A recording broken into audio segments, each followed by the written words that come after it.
Hello everyone, it is me, Cringe Captain 615, reporting for duty. Have you all missed me? Let me hear it. Oh, why are you so quiet? Oh, that's why I don't have much of an audience. But who knows, maybe one day I will.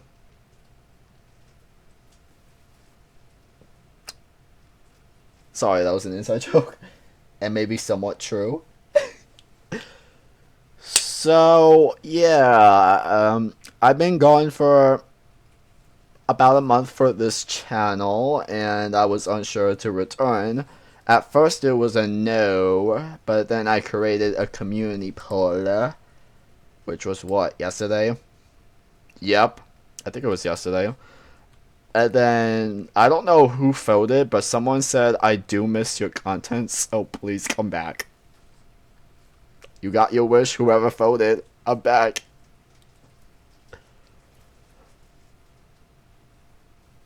Oh, yeah, it's gonna be that type of crowd, I guess. Okay. And then, this is me 10 minutes ago. Guess who's back for now? Me! I'm gonna stop singing because I don't want anyone to sue me for destroying the years. Whoa, what did I just do? Ah! Yes. Okay. And for today's video, we're gonna be reacting to Mr. Nightmare! Because when was the last time I've done a reaction video to Mr. Nightmare, actually?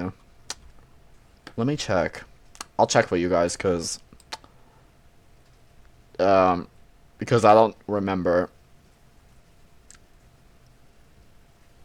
5 months ago. Because I'm so busy with gaming videos, that's why, like, I'm making gaming videos more often. So I have to get back to, reaction videos. So, I mean, I might as well start now. Let's get a little spooky. And let's see what videos he has uploaded, because I have not checked, and it's been a while. Okay, so since it's been 5 months, I'm gonna go from that list. So let me go to 5 months, and then I'll scroll all the way up to see what I just missed. Well, I'm not gonna count members only because I don't have that. I didn't join member. Ew. Oh, what is that? Was that a blobfish? Ew, that's disgusting. Wait, that's a TV commercial? What type of TV commercial is that? Uh-oh, my computer and mouse is about to die. Ah, let me charge it. I did not come prepared. So let me see what... Okay, I think I'm up to the 5 months now. I just realized. Let's see how... Oh, okay, so let's go above that. That's members only. Okay, being watched. And it goes up. Oh my gosh, so I missed a lot. It's almost Valentine's. So I'm trying to think, like, what's a perfect reaction video to react to. Because I've been gone so long. Do I just start? I just missed a lot, haven't I?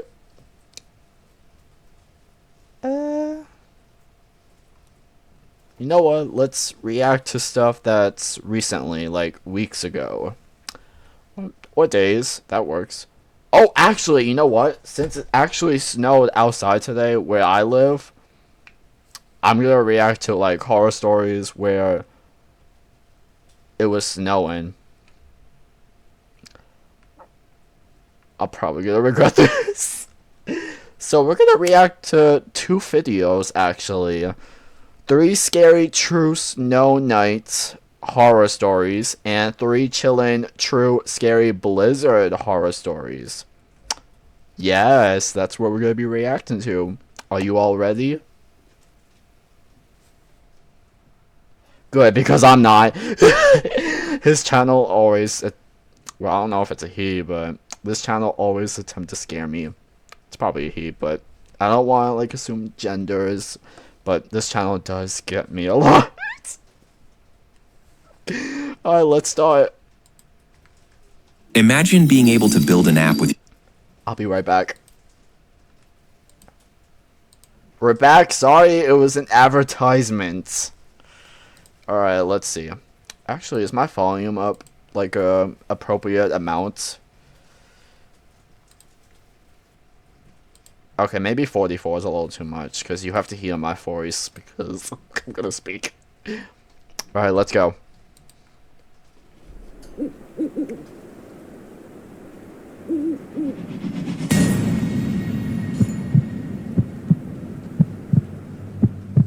I love the sound of falling snow. It's kind of like watching lightning or seeing a shooting star. It's just one of those unique things you have no control over that doesn't always present itself. But when it does, it's a treat. I'm not really the hiking type, but when it's snowing out, I just can't help myself. We've all got those irresistible cravings. This happened during one of those snowy nights. I live in a woodsy area. It's not really in the woods per se, but it's close enough. If I wanted to access an expansive, dense forest, I'd only have to drive a few minutes. I didn't have any major obligations the next day, so... Remember what I said months ago or 5 months ago or whenever about the words for this reaction video? I say pass. I don't want to go to the words. Not even the forest. Maybe I need to bring this down more. I don't know how this goes. It's been a while. I'm trying to play around with the microphone so you can hear me. It was either a Friday or Saturday. Probably a Saturday because I remember being slightly hungover from going out the previous night. It also wasn't supposed to snow that night, which I remember specifically because I have a habit of checking the weather obsessively during the winter months. I was sitting in my room reading a book when it just started snowing, abruptly, as if someone had just casually flipped a switch. I didn't even notice it at first, but by the time I realized what was going on, there was already a considerable amount of snow on the ground. Without thinking too much, I instantly knew what I wanted to do. Take a snow walk, so that's what I did. The spot I drove to is pretty secluded for the most part. It's a local... Did you just walk in the woods? You're asking for a death wish. You're asking to go missing. I'm just gonna create a poster. Okay, if you all want, if you have like Photoshop or like some type of like artwork program, whatever it is you have, take a picture of my face, put it on a missing poster, and be like, where is he? Where's Cringe Captain 613? And I'll be smiling like this. The last time he was here, recording now.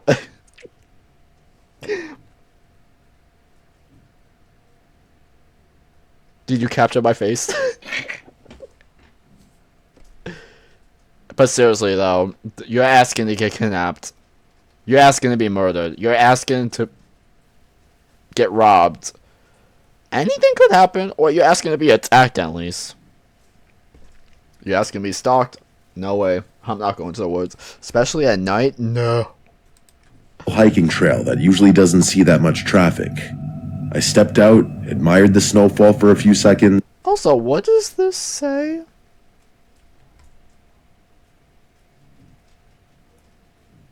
In my entire life, when I say entire life, I mean a few years.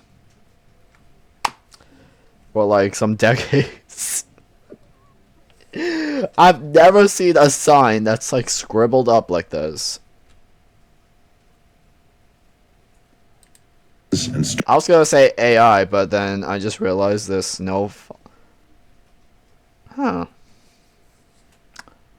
Okay, what does everyone think? Is this like AI footage? Or like AI animation? Or is this like a very old sign and somehow it just got messed up? It could probably be that actually, because then the graphics look so realistic, but also at the same time, I don't know. It's like throwing me off. So I could be dumb for thinking about it, but it's kind of hard to tell what's real or not. Or I'm sorry for my horrible English. What's real or and not net. Oh my gosh.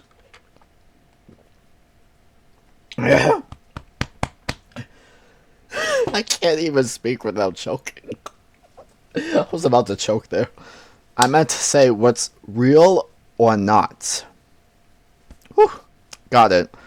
Just saved myself some trouble. Started walking. I didn't really have a defined plan in my mind. My only objective was to get deeper into the woods so I could more fully appreciate the snow. After about 20 minutes of walking, I was finally satisfied with how far I'd gone. But then, the literal moment I stopped to appreciate the snow, I heard something. Something that definitely didn't belong there. It was a child's voice. It took me a few moments to even process what I heard. A child's voice. That's where we're on.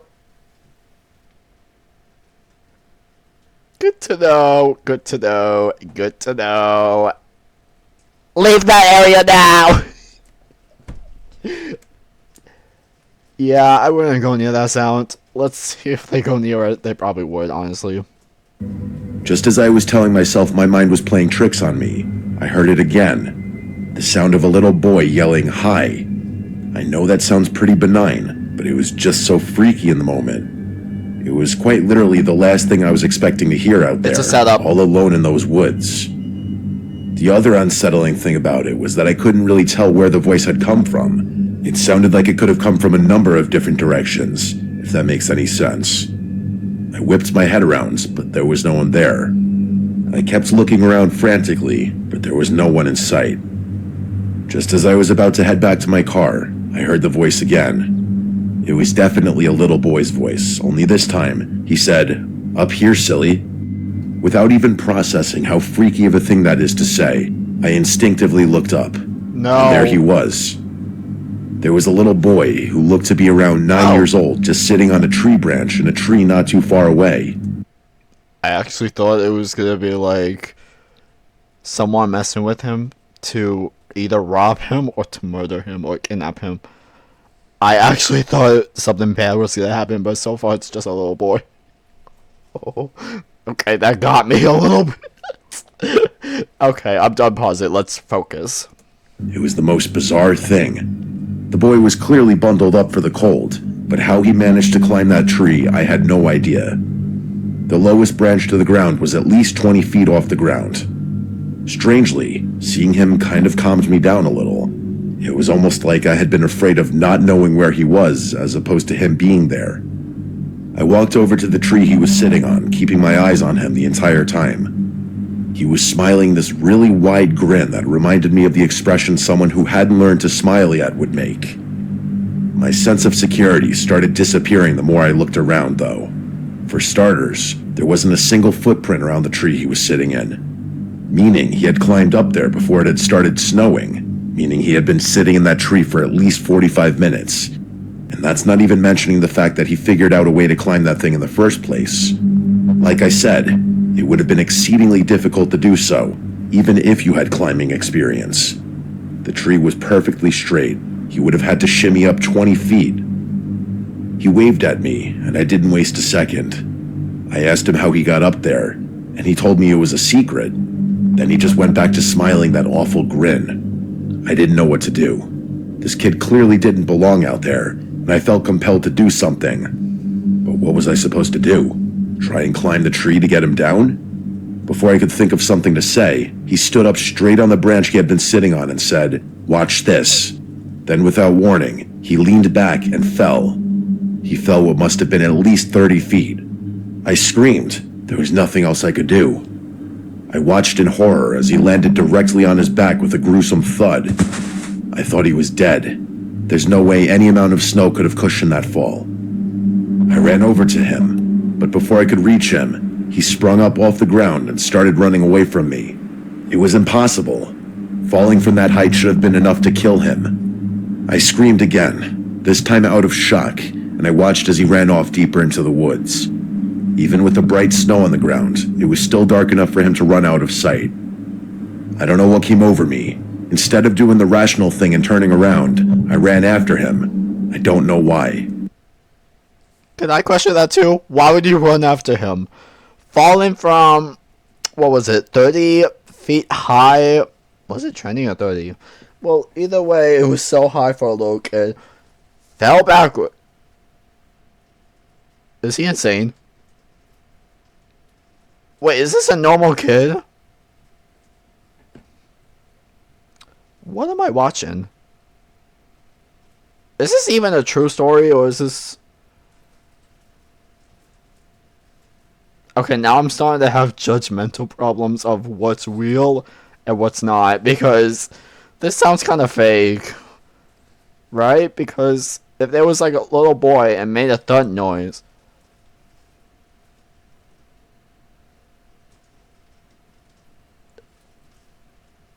This is a little too spooky. Let me know in the comments down below if you think that child is a human. And let me know in the comments down below if you think this story is true. Because I'm having second thoughts now. I know myself. If a situation like that were to arise again, I'd turn around 99 times out of 10. But I guess this was just that one time. That's the only explanation I can come up with. I regained my composure and started following his footprints, knowing he couldn't have gotten far. After a few seconds of running, I started to hear him laughing. Cackling is a better word, honestly. It was really unsettling. It was like he was toying with me, playing a game while I was out there scared to death. His footprints passed a nearby tree. No! As I was running past, No, I felt something latch onto my back. Before I could react, I was tumbling to the ground, and this kid was on top of me, clawing at my neck and shoulders. I started screaming and blindly grabbed at him, but he wasn't letting go. He started wailing too, and I could feel myself starting to bleed. He was tearing into my neck with his fingernails, and I thought he was going to blind me. I managed to stand back up, and with all my strength, I flung him over my shoulder. He hit the ground, immediately got up, and ran deeper into the woods, still laughing. This time I didn't chase him. If it weren't for the cuts on my neck and the blood on my hands, I might have just stood there forever. The cuts didn't feel that deep, but there was an uncomfortable amount of blood. I hadn't been wearing a scarf, so I pulled off my hat and wrapped it tightly around my neck. My hands were shaking and soaked with... A hat? And you wrapped... What type of deep hat do you have that you could wrap around your neck? Because for even a hat, you might just put it on your neck and you can't wrap it around at all. Because it's not long enough. Why are you not wearing a scarf? It's too cold out. Especially if it's snowing in this story. Wear a scarf. So why you follow the Satan's child? That's not a real child, that's a demon. with my own blood, and I was having a panic attack. The next 20 minutes are really fuzzy, probably because I was so terrified and I had lost so much blood. If I was terrified, I would not move from that spot, and I don't think I would make it out.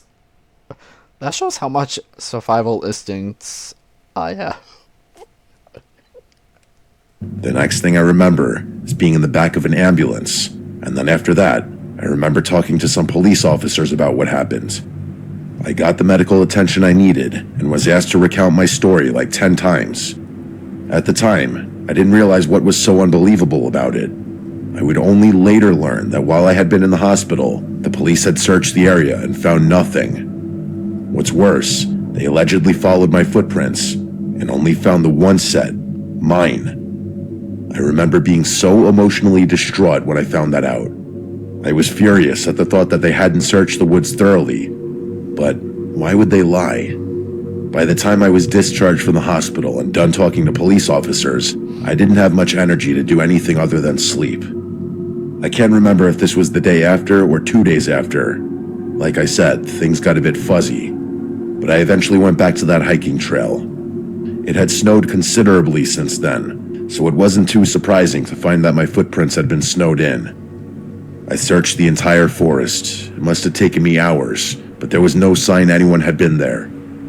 This is still one of the freakiest things that has ever happened to me or anyone I personally know. Why go back? I would just stay away. At Bud's Chicken and Seafood.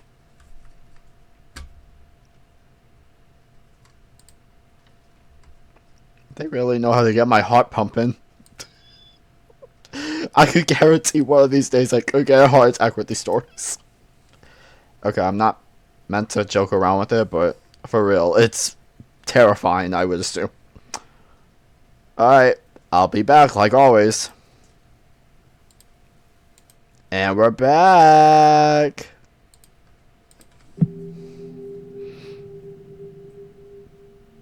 This happened over winter break my sophomore year of college. I was 19 and had the house to myself for a little under 2 weeks. During the second week, a massive snowstorm hit. The forecasts were predicting something crazy, and they definitely weren't lying. By the time I woke up that Saturday, there was already close to a foot on the ground, and it was still coming down hard. Plows couldn't keep up, and by late afternoon, the roads were basically impassable. I should mention that my neighborhood isn't your typical suburban setup. The houses are pretty spread out, and there's a lot of wooded areas between properties. It's nice in the summer, but in the winter it can feel kind of isolated. That day, with the snow piling up and no cars on the road, it felt even more so. I was bored out of my mind by like 6 p.m. The Wi-Fi knocked out while I was sleeping, so I couldn't even pass the time by playing video games or anything.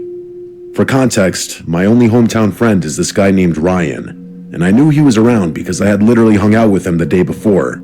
So while I was dying of boredom in my room, I got this idea that I thought was hilarious at the time.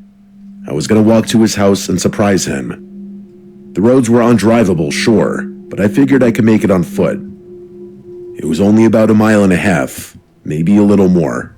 I'd walked further than that plenty of times. Looking back, it was a pretty stupid idea, but I was 19 and bored and thought it would be funny to just show up on his doorstep covered in snow. The first part of the walk was actually kind of nice. The snow had stopped falling by then, and everything was covered in this thick white blanket. The streetlights made everything glow, and it was weirdly peaceful. I could hear my own breathing and the crunch of my boots, but that was about it. There wasn't a living thing out there. About halfway there, the route cuts through this stretch where there aren't any houses for a while. It's mostly just trees on both sides of the road and a few empty lots. During the day, it's nothing special, but that night, especially with all that snow, it felt different. That's when it really hit me how alone I was. It was a really strange feeling. I kept walking, and out of nowhere, I saw headlights up ahead. The lights were pretty far off, but they were coming from the direction I was headed. I stopped walking and watched them get closer. It was definitely a snowplow, and it was moving really slowly. But then out of nowhere, it suddenly veered hard to the right, like the driver had lost control or was trying to avoid something. I watched them cut across the road and disappear into the tree line. There was this muffled crunching sound, and then everything went quiet again. My first thought was that someone had just crashed, so I started running toward where I'd seen the lights go off the road.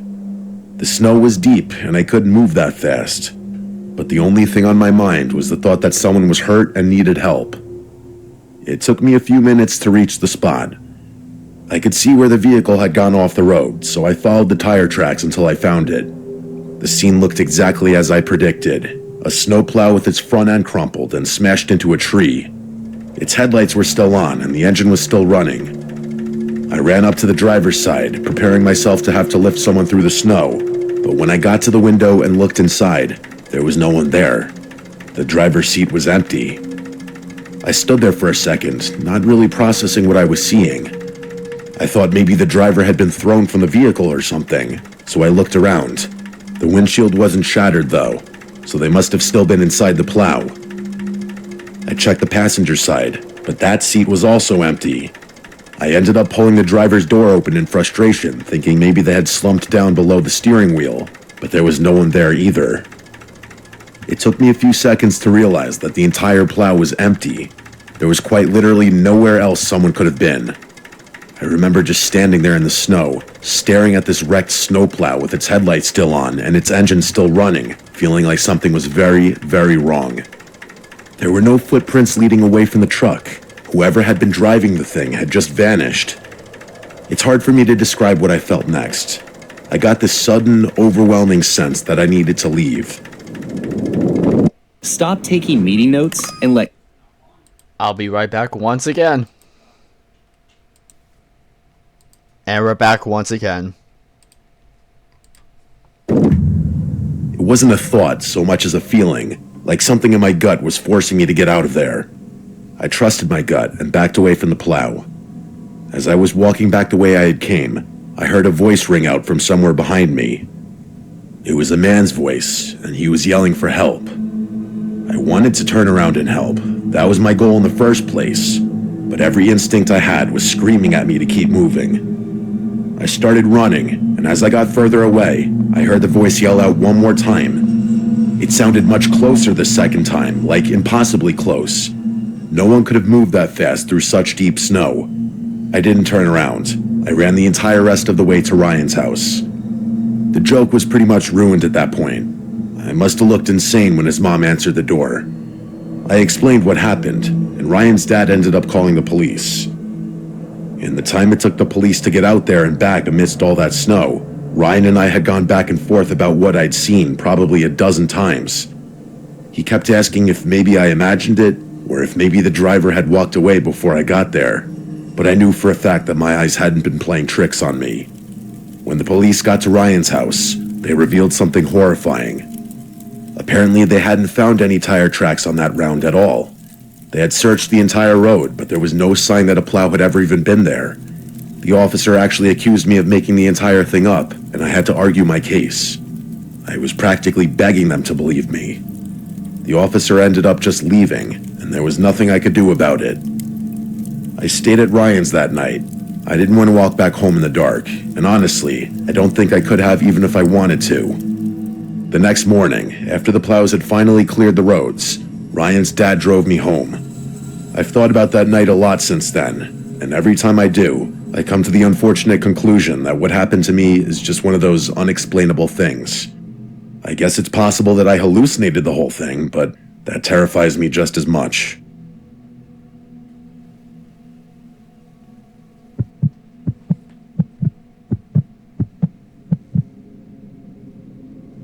I'm Sebastian, and I go by Sebi. This happened back when I was a sophomore in high school, about 7 years ago now. I went to a private school in a nearby city, which meant I had to commute on public transportation every day.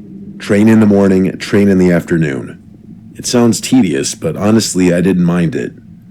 Most of my friends lived in the same general area, so we'd all ride together, and it became this social thing where we'd just hang out and talk during the commute. One of the hidden benefits of private school, honestly, getting people accustomed to commuting early in life. I was a runner back then, track in the spring, cross country in the fall. During the off-season, I'd catch the train right after school let out around 3, and it would be pretty empty, usually just the same group of high schoolers heading home. But during the season, practice wouldn't wrap up until after 5:30, which meant by the time I got on the train, it was packed with commuters heading back to the suburbs after work. Luckily, my two best friends Charles and James also ran track and lived on the same train line, so I wasn't completely alone during those late rides. Hugo is car insurance that lets you pay at...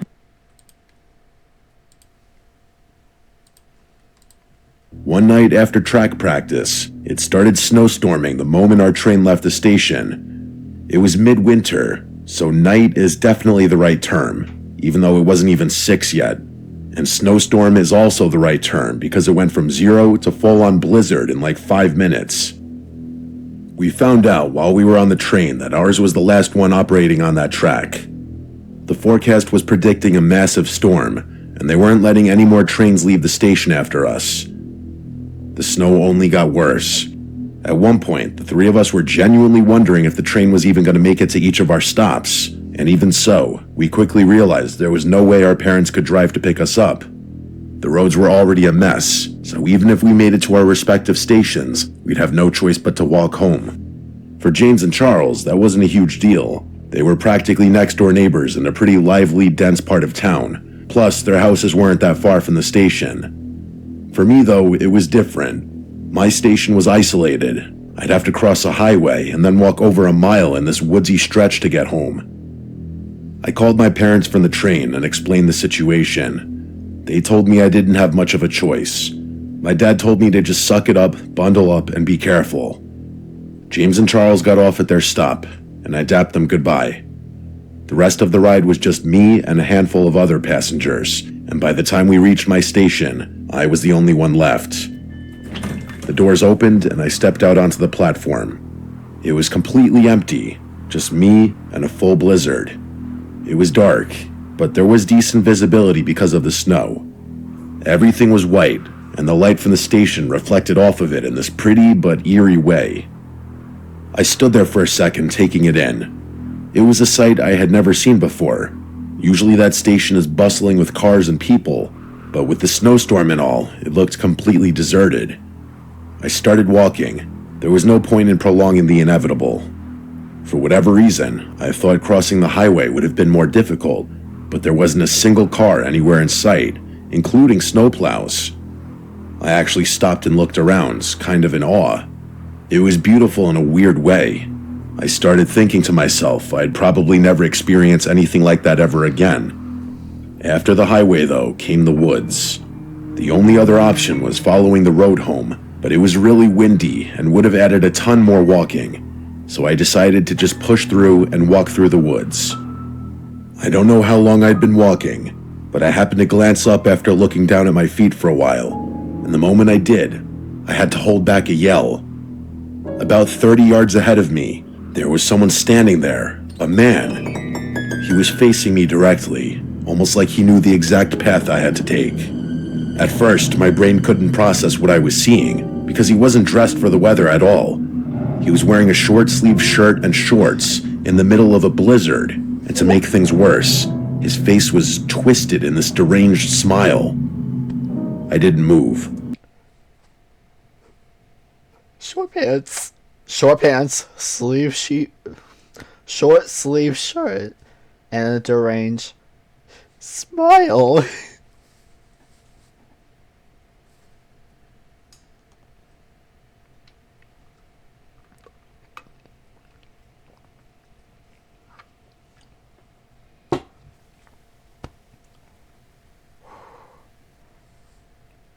I don't know if I can handle this.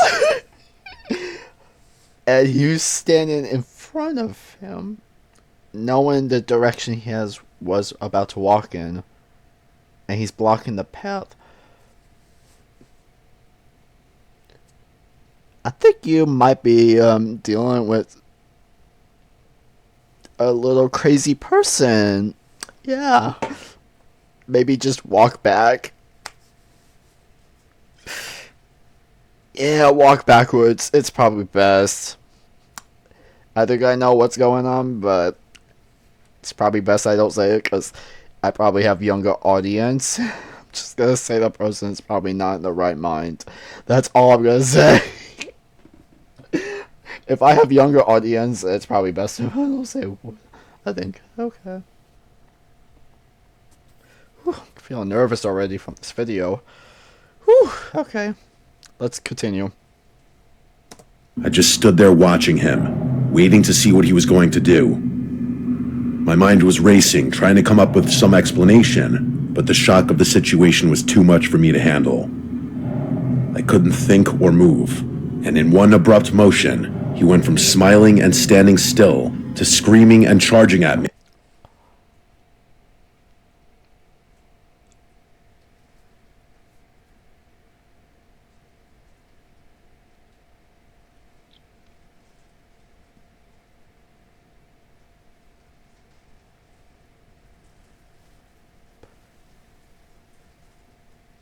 I'm sorry, I think I just forgot to breathe for a moment after hearing that. Oh my god. Yeah, no, I'm not okay. I'm mentally not okay after hearing this. It was literal horror unfolding right in front of me. I snapped out of my haze and began running as fast as I could back the way I came, screaming for help even though I knew no one was out there. I couldn't move that fast with all the snow, and I felt him closing the gap with every second that passed. Closing the gap? How is he running for fast, but you can't? Hold on, is this one of those stories from the past too? Is it like some type of ghost?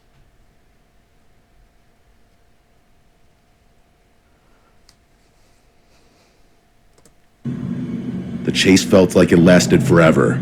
It was probably 5 minutes, but it felt like an hour. I finally broke out of the woods and hit the road, and only then did I turn around. He was gone, and that didn't make me feel much better though. I felt physically sick. I followed the road home, and the whole time I kept thinking about my footprints, about how they were quite literally the only tracks in the snow. If that guy wanted to follow me home, it would have been the easiest thing in the world. When I finally got to my house, my parents were relieved. That is, until I told them what had happened in the woods. My dad wanted to go out and look for the guy, but my mom wouldn't let him. Several hours went by without incident. Eventually, my parents went to sleep. I pretended like everything was fine, but I was still freaking out internally. I couldn't get the image of his deranged smile out of my head. And the way he had been screaming was just so unnatural. And the more I thought about it, the more insane the whole thing felt. He had literally been wearing short sleeves. How had he not frozen to death out there?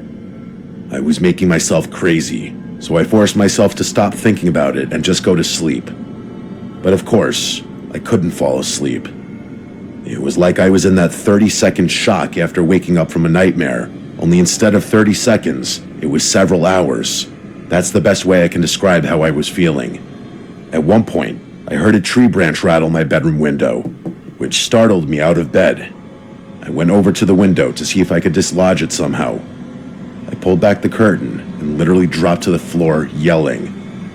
It was him, that guy from earlier. He was right there, inches from my window.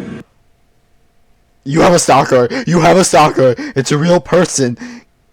Call 911. Call 911! Call 911. Or get your parents. Do something. He's insane. Only now I could see him clearly. His skin is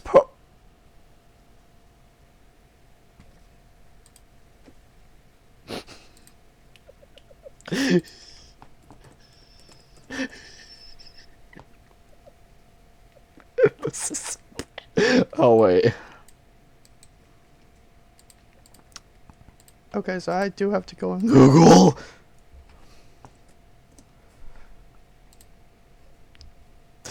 Is this what you saw out your window, Grimmett?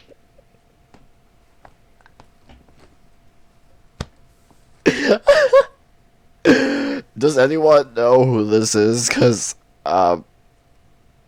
it's just some weirdo. That's all. It's some purple ink, dude. He was a mascot for baseball, huh? Wait, the background is blurry, so this has to be photoshopped. I feel like it was. Where's the green version? Uncle O'Grimacy? Huh? Okay, what do you mean after decades?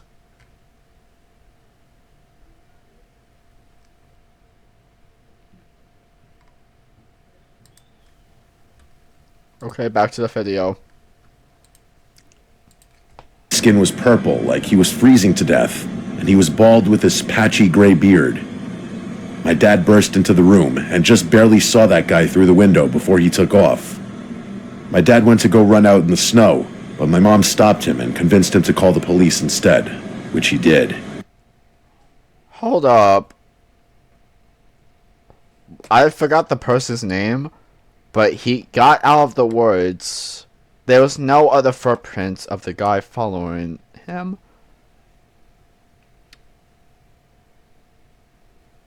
And then he looked around. So was the crazy stalker watching from afar and then just followed him home? Because that's the only explanation on how he found his address in the first place. So basically, he was being stalked. I don't know what to say anymore. I'm terrified. Can this just end? With all the snow on the grounds, it took the police forever to get to our house. By the time they did, that guy was long gone. My dad didn't care, though. The police could have easily tracked his footprints in the snow, which is what I was expecting them to do. But once the officers realized the tracks led into the woods behind our house, they told us they couldn't just go tramping through the woods in the middle of the night. My dad got furious. He got in one of the officers' faces and almost made it physical. In the end, the officers literally left without doing a thing. Nothing ever came of it. The police never bothered to follow up, and I never saw that man again. For all I know, he froze to death somewhere behind my house. But for weeks after that, I was terrified to be in my own home. I still have absolutely no idea how to explain what happened. I would too. I would not leave. That's creepy. Wait, why do we have people looking through windows like this? And that door looks... Oh. You know what? Let's just focus on the main objectives of what I'm supposed to watch. Okay, first video done. Which was... Yep. Let's look at the blizzards. I'm not ready. I'm not ready. Okay, advertisements. So you know what I'm gonna do? Use a little restroom break and I'll be right back. While there's an advertisement. And we're back from our little break. And advertisement. I'm not ready. That's all I gotta say. This is probably gonna be 10 times scarier. Even though I'm hoping it's not. But after watching the last one, and this is more recently, I lost all hopes in this point.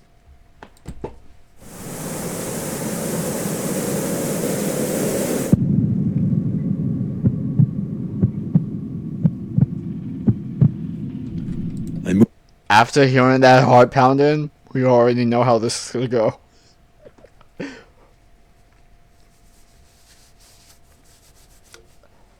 I gotta prepare for my heart to jump out of my chest. Moved to South Dakota about 5 years ago. It was the first time I'd ever lived alone, and honestly, it was long overdue. My parents had been on my case for years about getting out of the house, and I finally caved. I'm not exactly a social butterfly, so the idea of living somewhere secluded actually appealed to me.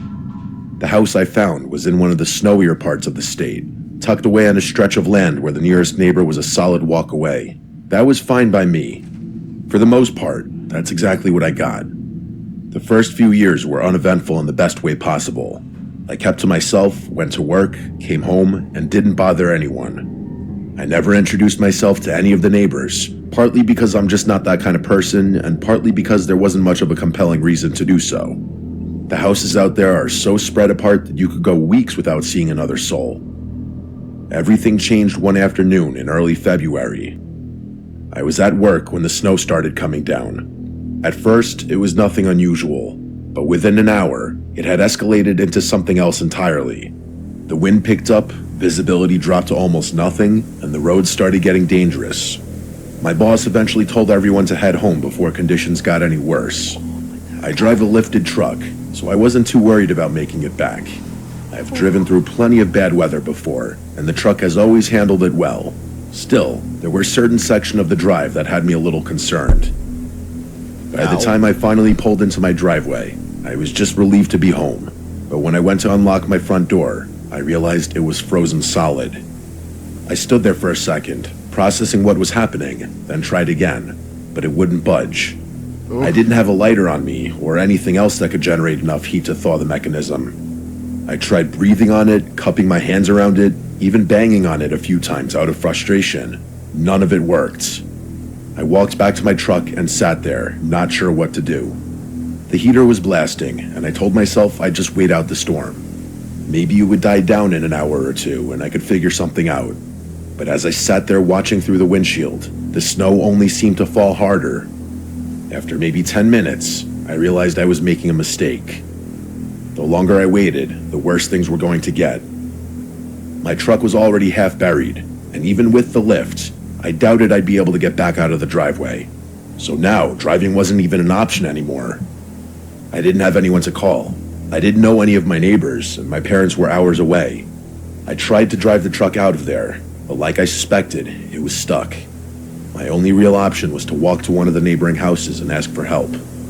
I hated the idea of it, showing up at some stranger's door asking them to take me in, but I didn't have another choice. Staying in my truck all night wasn't going to work. The gas would eventually run out, and then I'd be sitting in a freezing metal box in the middle of a blizzard.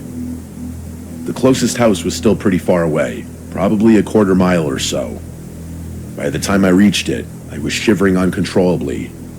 It was a tiny one-story house, and even through the blowing snow, I could tell it was in rough shape. I knocked on the front door as loud as I could. I waited for a good minute. I was just about to turn away and try the next house, when the door swung open so violently, I actually took a step back. The man standing there looked around 50 years old, with a very nondescript face. He looked at me for a second without saying anything, then introduced himself as Joe. I explained my situation and he nodded slowly, stepping aside to let me in. I should have felt relieved, but something about him felt off from the start. It was hard to pinpoint at first. What do the hearty meatball... Especially if he opened the door defiantly.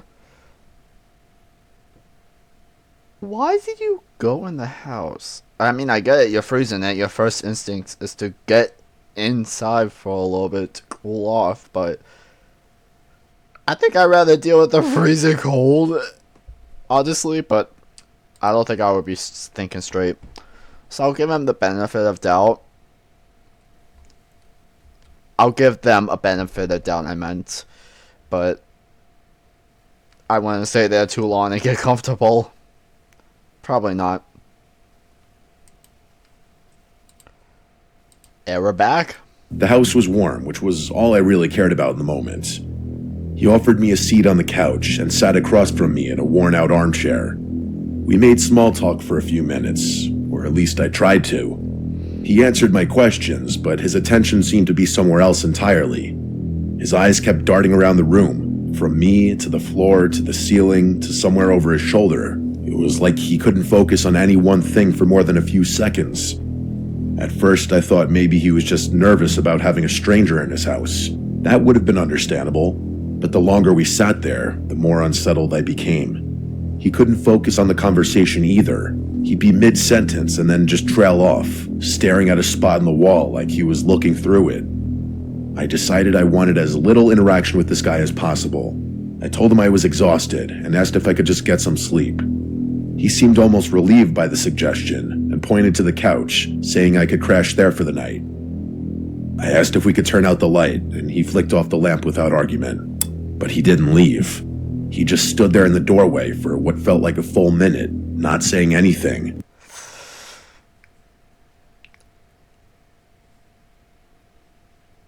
Is he gonna make it out alive? Probably not. But he doesn't have much of a choice. Not even moving. I lay on the couch with my eyes half closed, trying to I would look like not I close was my already eyes. drifting off. Eventually, after this long, uncomfortable pause, he finally receded down the hallway toward what I assumed was his bedroom. I really did try to sleep. I was exhausted, and the couch was actually more comfortable than I expected.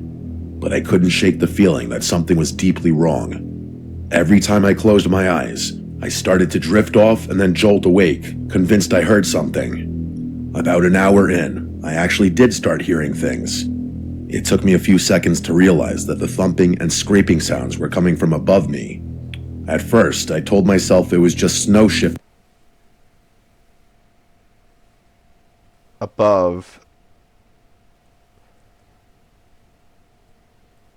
Yeah, maybe it's snow. on the roof. That happens all the time in heavy storms. But these sounds were different, somehow. That didn't make any sense, though. The house was one story. Okay. There was no upstairs floor for anyone to be walking around on. I lay there, staring at the ceiling, trying to convince myself there was a rational explanation. The sounds continued for several minutes, sporadic but persistent. And then, without warning, there was a thump that was considerably louder than all the previous ones. It was so sudden and so forceful that I shot upright on the couch, and as soon as I sat up, I saw him. Jesus! Standing right there.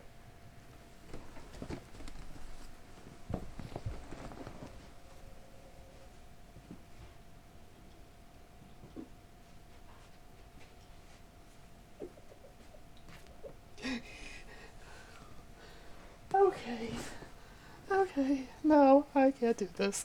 I cannot do this. What is it we're gonna do today? Crucifix? Or holy water? You wanna choose? Or should I give you both? I'll give you both, okay? I'm gonna be nice.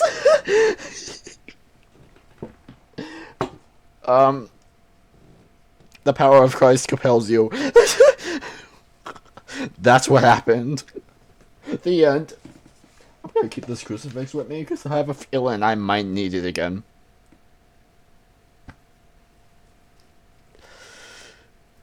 The shattering, the shadow figure of this Joe person.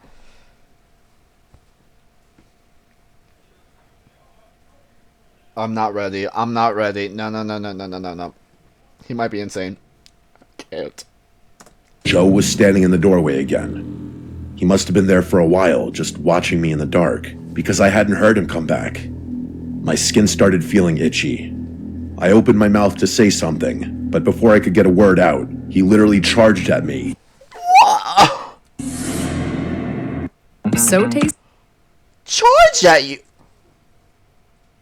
Thank God you were not sleeping. He could have just grabbed a pillow. Okay, let's not talk about that because that's just evil. Well, you never know. He's insane. Jumped over the back of the couch and tackled me to the floor. The next few seconds were pure chaos. No. We rolled around on the carpet, and I realized he was trying to put me in a chokehold. He was stronger than he looked, and for a moment, I thought I wasn't going to be able to get him off.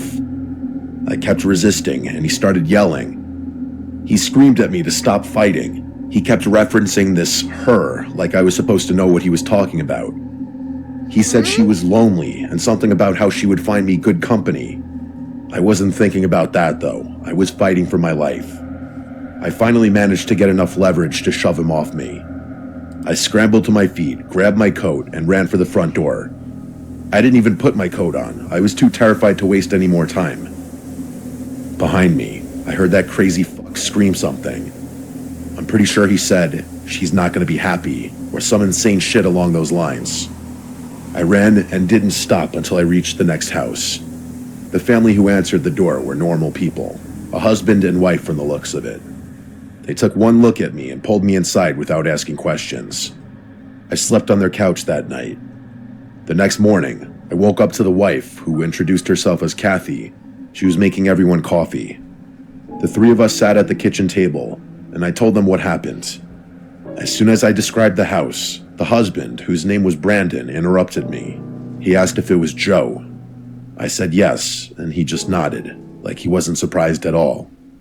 He told me that Joe had been a problem in the area for years, but then he told me something that gave my skin that itchy feeling again. About a decade earlier, Joe's wife had disappeared. There was never any official investigation. Nothing was ever proven, but most people in the area suspected he killed her. The body was never found. I immediately connected the dots, but kept my mouth shut for whatever reason. I still have no idea why I didn't speak up. I did end up reporting my experience to the police, but I don't think they ever did anything to deal with it. The scariest part is that I still live in the same house 3 years later. Nothing has happened since that night in the blizzard, but I'd be lying if I said I don't get a weird feeling every time I drive past Joe's house. The one silver lining to all of this is that I got close with the family who took me in that night, but I always get a weird feeling every time I go over there, because it reminds me of Joe and whatever god-awful thing he's done to his wife.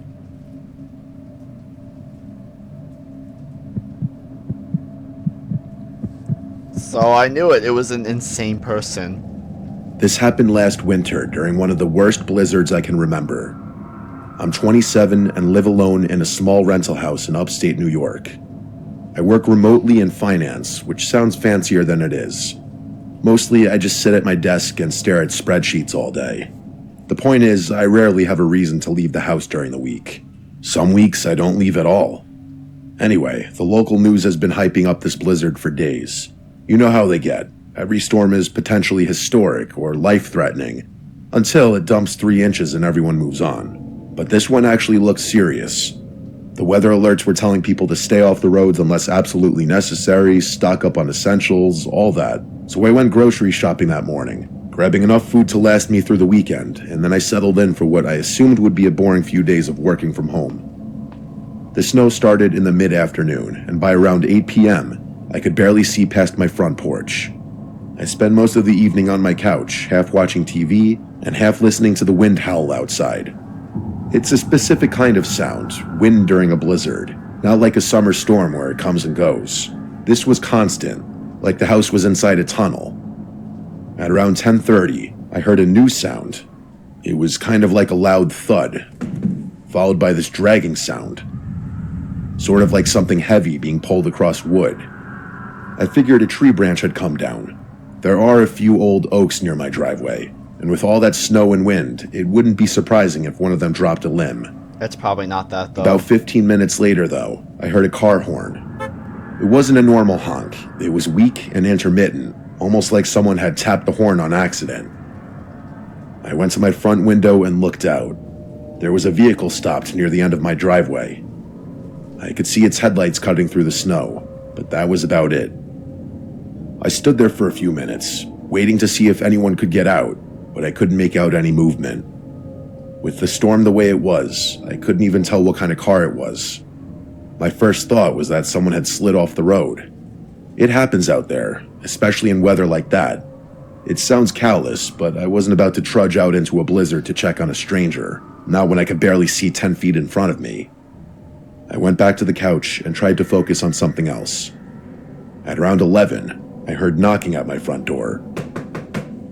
I didn't open the door. Instead, I walked over and called out, asking who was there. A man's voice answered. He said his car was stuck and he needed to come inside to warm up and use a phone. His voice sounded strained, like he was out of breath.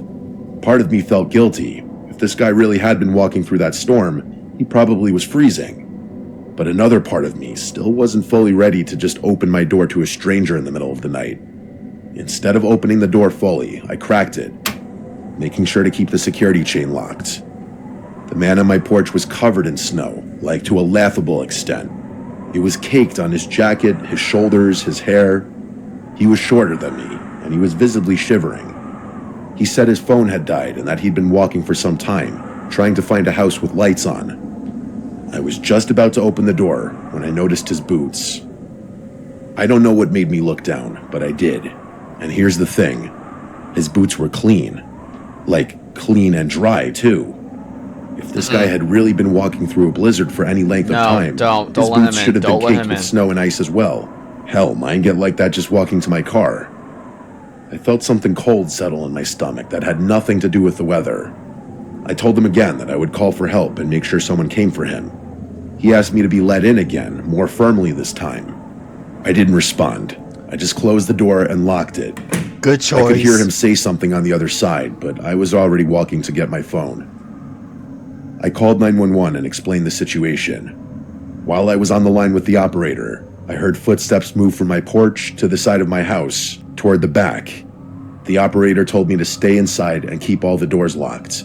She said police were being dispatched, but warned me that response times might be delayed because of the weather. I moved to a side window and peeked out, not wanting him to see me. The man was standing near the corner of my house, maybe 15 feet away. He wasn't moving, he was just standing there looking up at the windows. A few minutes later, I heard banging on my back door.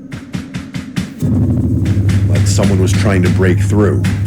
The whole door was shaking in its frame. I grabbed a knife from the kitchen and retreated to my bedroom. I locked the door behind me and stood a few feet from the door. The banging stopped after maybe a minute. I'll be right back. Just give me a moment. I'm sorry for that. That was my friend that called me. But we're back. For now. Wait, did I unpause? Yes. Yes, I did. Okay. I don't know how long I stood there. It felt like hours, but it was probably closer to 20 minutes. At some point, I heard the car horn again, the same one from earlier, but this time it was one long, continuous honk. Luckily, the police arrived shortly after that. They found a vehicle partially buried in a snowbank, but it was further down the road than where I'd seen the headlights. The engine was cold when they checked it, not warm like it would have been if someone had recently been driving it. Here's the part that still gets me. The officers told me there were no footprints leading from the vehicle to my house. Apparently the snow was undisturbed between the car and my property. There were footsteps leading down my driveway and round my house, but they stopped at the driveway like someone had been driving a separate car. The police searched the area but didn't find anyone. The next morning, after the storm had passed and the sun was out, I went outside to look around. To my horror, there were muddy handprints on the exterior of my bedroom window, which definitely hadn't been there when the police searched the property. It was like the person had come back after they had left, or had been hiding and never left in the first place. A few days later, I found out that another house about half a mile away had been broken into during the storm. The homeowner wasn't there at the time, so no one was hurt, but the strange part was that nothing was reported stolen. Whoever broke in didn't take anything. Why anyone would break into a house during a blizzard and not even steal anything is beyond me. It's almost like whoever did wasn't trying to rob the place, but do something else. I know the whole incident doesn't sound that scary, but I can't help but feel like whoever was trying to get into my house, probably the same person that broke into the other house, was there to do something sinister. I'm just glad I didn't open my door. Well, you did, but not fully. Oh, third story already? Oh, that means we're on the last one. Thank you. Oh, God. We have got to the point where literally...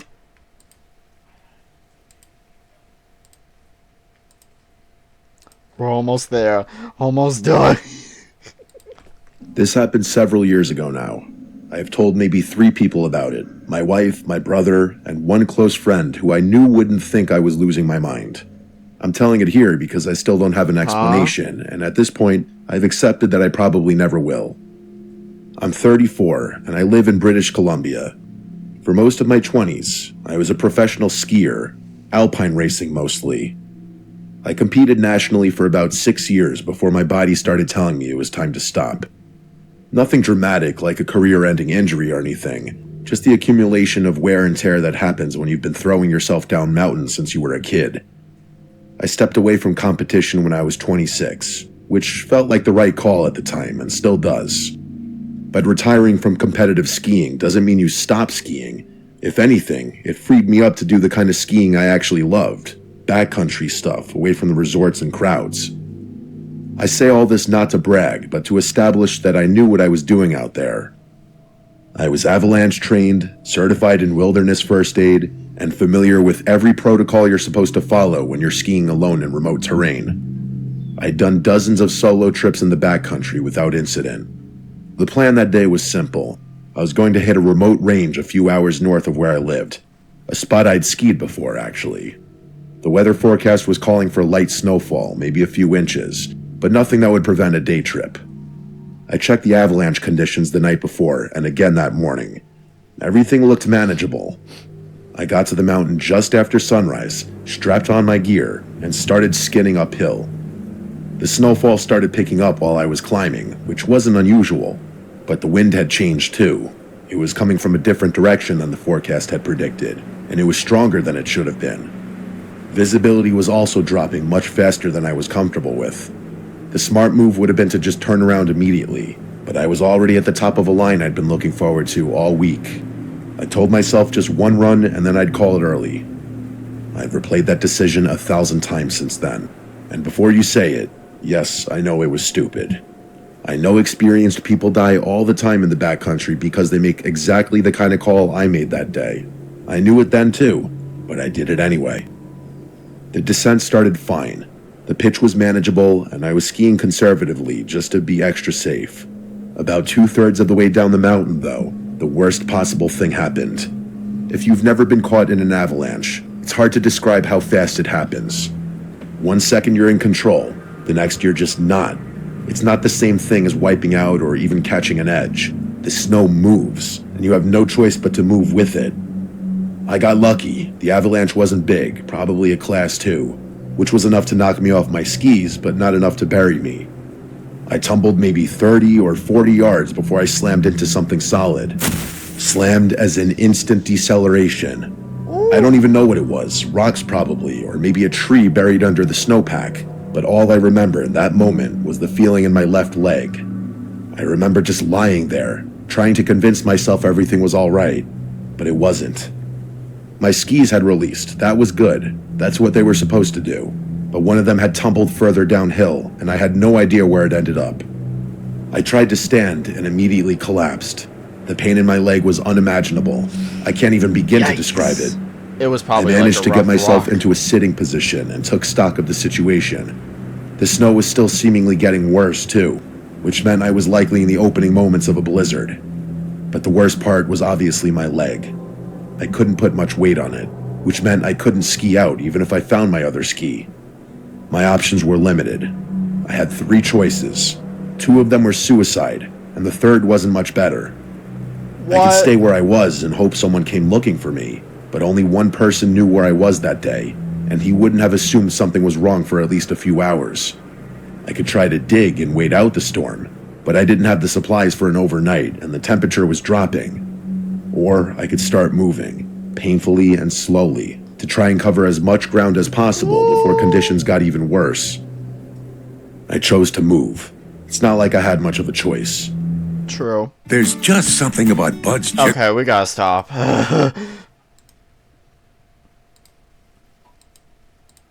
I secured what was left of my gear and started limping downhill, using the one pole that was miraculously still in my hand as a makeshift crutch. Every step sent pain shooting through my leg, but I had to keep moving. As for the snow, my prediction turned out to be correct. It only got worse, and at that point it was falling so heavily that I could barely see. I was ignoring the pain in my leg, focusing on moving as fast as I could and wondering whether I was going to die out there, when I heard something behind me. At first, I thought the adrenaline was finally getting to my head and overwhelming my brain. That was genuinely my first thought, that I was becoming delirious in my final moments before passing out. But I turned around anyway, and what I saw confirmed that I was hallucinating. There was another skier moving downhill toward me. I can't describe it, but seeing him emerging from the snow filled me with an emotion that has no word. I was skeptical as to whether what I was seeing was even real, simultaneously relieved and terrified that there was another person out there, and something else. It was fear, but for what, I didn't know. He reached me within a few minutes. He was alone and backcountry equipped like me. He pulled off his helmet to readjust his goggles and asked if I was hurt, and I told him what happened. Without wasting a second, he moved up to my side and let me put my arm around his shoulder. We started moving together. Like I said before, I felt something that I couldn't explain. There was something beyond the adrenaline, pain, relief, and confusion. It didn't feel like a normal interaction. It felt like he hadn't stumbled upon me by accident, as crazy as that sounds. We talked about the basic stuff, most of which I don't remember, but there was one thing he said that stayed with me for whatever reason. He told me he hadn't used his legs in a long time, and it was nice to get back on solid ground. I didn't really know what he meant by that. I assumed he was talking in some ski jargon I didn't know. I laughed and we kept going. At one point, I had to stop. I remember this exact moment like it was yesterday. I leaned against a tree and closed my eyes for literally 4 seconds, and when I opened them, he was gone. There was no one there, but unless he buried himself in the snow, there was really nowhere for anyone to go either. I yelled for him, what else was I gonna do? But no one called back. I started looking at the snow in the immediate area, thinking maybe he had gotten buried. Nothing. It gets worse though. There were no tracks in the snow other than my own. I started freaking out. He'd been right there, right next to me, supporting half my weight for what must have been like an hour, but there was nothing. I started feeling dizzy, like someone had just punched me in the gut, and the feeling I had been feeling earlier came back. The rational part of my brain was insisting there had to be an explanation. Could I have been more disoriented than I thought? Maybe the snow had filled in his tracks faster than mine. Or maybe I had hallucinated the whole thing. Maybe I was already dead. I want to say he probably hallucinate. I can't say the word. I'm done. He probably hallucinate the person, because if I recall, he said to him, the one with the painful leg that he couldn't put weight on, he say, "Oh, it feels great to be back on my legs. Like, it's been a while." So I have to guess the guy who hurt his leg, who can't support himself normally for walking, his leg bothered him for many years. Wait, but he said legs. So, after you hurt one of your legs, maybe you hurt your second one somehow, and then it takes years later, and then you start walking again? So maybe it's you had a fever dream about your future? Does that make sense? It probably doesn't, but it's just a crazy dream. Hallucination as well. I would assume so. Because I have that happen to me so many times. So, yes, we're insane. Shh. You heard nothing. I didn't have time to figure it out. The storm wasn't going to wait for me to process what had happened. I don't know how I made it back to my car. The last mile or so was such a blur. Just pain and cold and the stubborn refusal to stop moving. But I did eventually make it.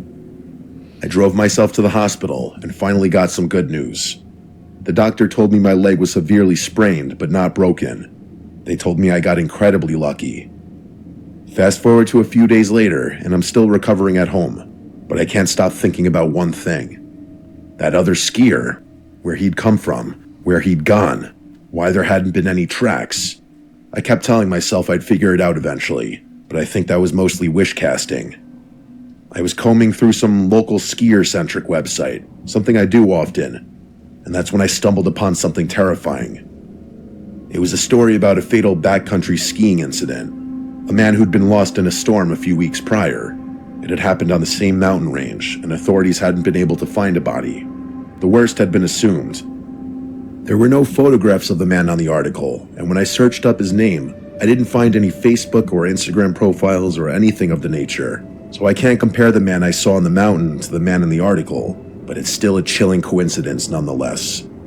I choose to believe the shock and hypothermia were causing me to hallucinate and my memory playing tricks on me.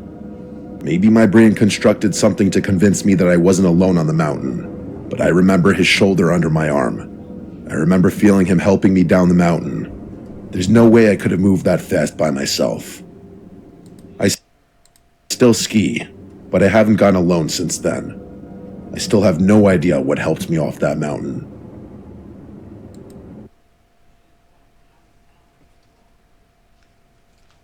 Well, whatever it was, say thank you, and then don't come and find me ever again.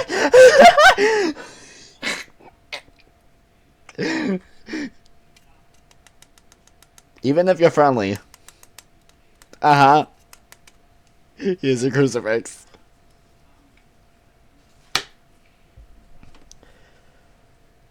Yeah, that was interesting. So, what was the interesting story to you all? Tell me down in the comments down below which story spooked you the most. I think it was part 1 about the snowstorm before the blizzard one. The last video got me 100%. Okay, well, that's all for today, unfortunately. But I might be back tomorrow. If not tomorrow, it could be like any other day for now. So, yeah, if you want, you can always subscribe to my channel, like the videos, and if you want, you can join my Discord server, and you can follow me on Instagram. You could do either one of those. Oh, and also if you want, put on notifications so you don't miss anything about when I upload anything. So, that's all. Oh, and now I'm getting text messages again. So, yeah, that's all, and I'll see you all next time. Bye!